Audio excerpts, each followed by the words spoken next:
Hello everybody, my name is Jessica and today I am here as a feed supplier that would be working closely with the aquaculture farms in Nova Scotia, Canada in the Halifax Harbour in the Northern Arm. Now looking at all the research, the feed suppliers actually supply just the necessary food that all these fish need to thrive and benefit. Now, say, you get somebody cheap, you're going to get, cheap tilapia with possible toxicity, all the chemicals that, the oceanographers worry about and whatnot.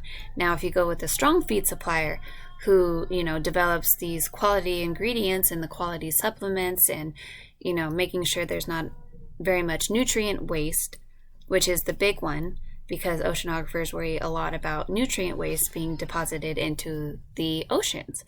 And with the nutrient waste being deposited into oceans, could supply the phytoplankton with possible harmful algal blooms, which could potentially supply the fish with necessities for toxic chemicals for humans.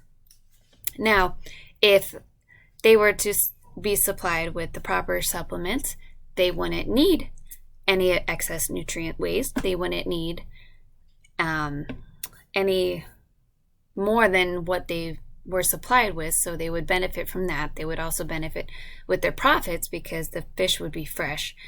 They wouldn't, they wouldn't be hurting the environment nearly as much as someone who would offer them cheaper supplies, cheaper supplements with, unknown chemicals in them. Animal performance would be, up, and the overall establishment of the aquaculture farms would just benefit tremendously if the right feed supplier were in place. So if the aquaculture farms were to go forward, I believe that if they had the right feed supplier, at least that is the first step to making sure that these aquaculture farms are safe not only for the environment, but also as humans, as well as the fish that we are supplying. Thank you.